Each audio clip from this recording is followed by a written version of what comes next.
Welcome back, Outfitters. It's a very wonderful Hump Day Wednesday. All right. We are seeing the market a little bit negative. We did have a decent gap down this morning. Very nice. About a third, about a 0.3% gap down there. The SPY's actually been trading better than the Qs, but you can see SPY here kind of pumped there in that first hour and a half. Kind of had a little bit of a rollover, double bottom, and pumped here over the past hour. Kind of up at the daily highs, looking pretty good. Not looking too bad. All right. What about the Qs? The Qs had a pretty good gap down. You can see the morning pump here, not nearly as strong. We did have a little bit more of a gap down here, about a 0.5% of gap down there on the Qs. A little bit more of a rollover there to kind of initially start, and even the pump wasn't as strong as it was on the spine. A little bit of rollover, got that double bottom action. Nice little pump here over the past hour. Kind of towards the upper part, the upper highs of the day, or the daily highs, but just not performing as well as the SPY. All right, IWM. IWM had a pretty good gap down here.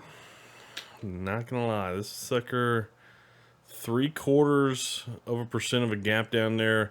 Nice bounce there in the first hour, but it hasn't really done much since, really, outside of that first 45 minutes. So it hasn't really done a whole lot. Yeah, there you go. That's the IWM. Still negative, about 1/3%. So is the Qs, down about 1/3%. But DIA, nice gap down here. Okay, let's take a look. How far did we gap down here in the DIA? Not quite 0.5%, about 0.45%. Nice. Nice trade higher here. This looks really good. Past that lasted for about an hour and a half. First hour and a half there on the DIA, trading pretty well. Kind of choppy here over the past couple hours. Not doing the best. RSP. Let's see. Nice gap down here, about 0.25%. Nice pump higher here, first hour and a half. It's positive out of these five I track. It's the only one that is positive. So the Qs or the big tech stuff is really kind of kind of weighing down the SPY today. You can see the RSP is currently positive about 0.2%. All right, how do we look on the daily? Yep, the RSP looks pretty good. Continue higher, looking pretty good. All right, DIA, pull back in its moving averages. Not looking too bad. A little bit of a gap down today. All right, IWM. Yeah, if the IWM just doesn't break down here, it would just at least consolidate sideways, just kind of hang in this price level. These moving averages will come up, push it up, break out of this 204, 205, 206 area, and then we'll have to look a little higher. What price levels would be above that? All right, Qs. Qs finally pulled back and interacted with that 10 EMA today. Not saying that's the best spot to go bearish. But we did trade below yesterday's lower wick. That's kind of an interesting one. So, yeah, I just not really much to say until we start to break some of these moving averages, and even eventually then some of these kind of pullback spots that we had over the past month. Other than that, Q's probably, maybe you're taking some off the table from that NVIDIA gap up last week, but other than that, not too much to say. Like, hey, it's time to go bearish. Same thing with the SPY gap up last week on Thursday. Higher a little bit there Friday, but it's pulled back ever since. Not a whole lot to kind of say here. It looks okay. It looks fine. I think we might even have a little cause for concern with how much we've kind of just been trying to base out here the past, I'd say even all the way going back to Monday.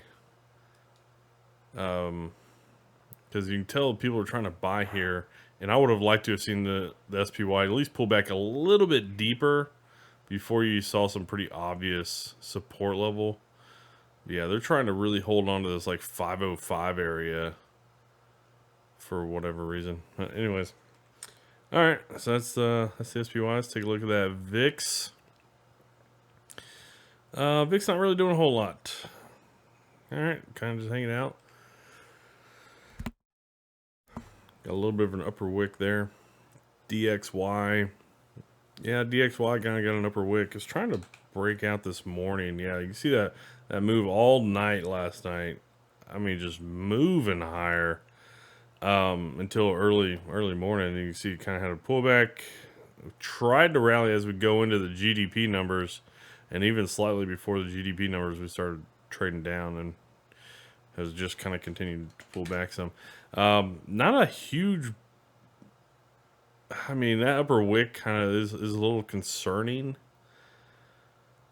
But if we trade back higher a little bit for the day and get maybe back up over 104, I'd say maybe by close, it might be okay to say, hey, maybe this consolidates maybe another day or two or continues higher. But yeah, I mean, just that daily upper wick, just, man, that's the only thing that kind of draws a little cause for pause there on the DXY, possibly to see it roll over here in the next couple days. We'll have to see how that closes today. GLD. Oh, what do we got here? Kind of flat. Not really doing a whole lot. I mean, dollars up a little bit. GLD, gold up a little bit. Not really doing a whole lot. All right. Yields. Yields are down a little bit. I'm kind of surprised they didn't move more than what they did. I mean, you see here when we got the GDP data. Speaking of GDP, I don't even go over that yet. So GDP, we got, the forecast was calling for 3.3.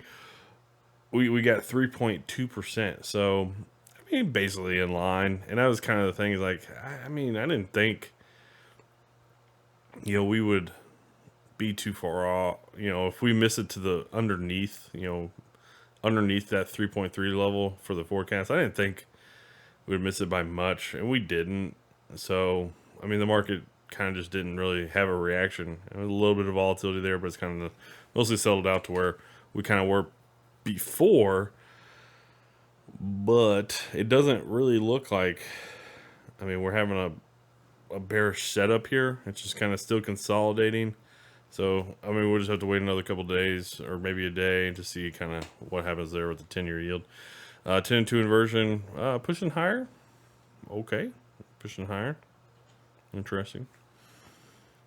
HYG, hanging out. Not really doing a whole lot. Mostly flat. Still just in this consolidated range that we've been in almost for, what is this, like 2.5 months now? We've been in this range. So maybe we'll get out of it. LQD though pushing lower.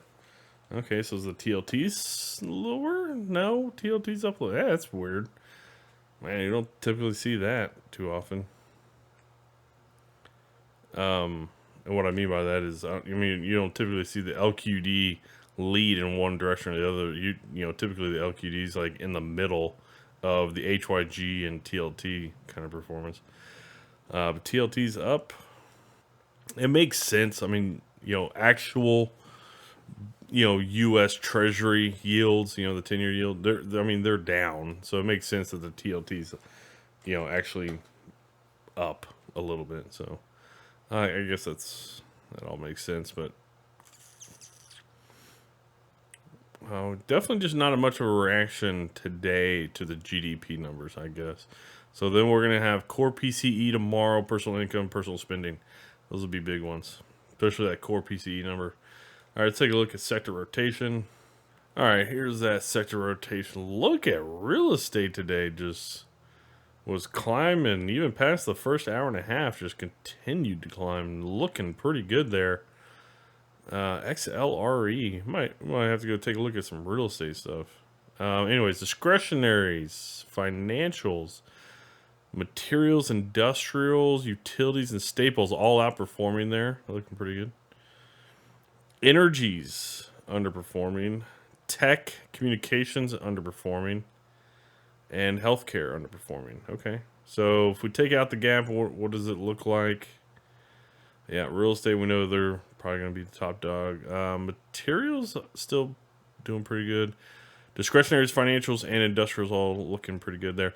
You also have staples and utilities kind of in line with the market. Tech, communications, energies, and healthcare to wrap out the underperformers there for the day. Okay. I'm going to talk about one company real quick. And the reason why I'm going to talk about it is they had a pretty important news announcement yesterday. AAPL. Yeah, man. AAPL. So yesterday, this pop that we had on AAPL, this was because a report came out that they stopped pursuing their electric vehicle ambitions that go back for about the past 10 years, I guess, back about to 2014. And so they abandoned it. That's why we got this huge pop here yesterday. But that's not a big deal. I'm actually really surprised that it was that bullish.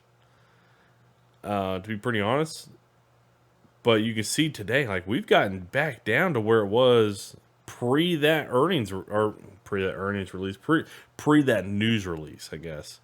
So and that was the lowest point for the day. So that, I mean, you're looking at on a daily, and it's like, well, yeah, we bounced there, but now it looks like we're about to just, I mean, it looks like we're about to just bowling ball through a glass tabletop here. So that doesn't look the best, especially after the reaction yesterday from that news release that we got. And we didn't get a follow through day. We didn't get the follow through day up. It was kind of like the market's treating it like, yeah, this is a great time to sell. It was a non-event, not a big deal. Like they haven't released any. They had never really released any kind of anything about the electric vehicle kind of project. It was just a lot. There was just a lot of rumors and stuff. So I don't know why the market reacted so positively to it, but anyways, yeah, I mean, it just doesn't look good, man. It just doesn't look good, and the fact that you have this super strong support line, which I'll tell you what, I'll just go and move this line down here. You just have this super strong support line, and once you get through that, I mean, what's going to be the next one? Maybe all the way back down to some of these lows, down around 170 or so. Mid 160. So yeah. Anyways, Apple not looking good.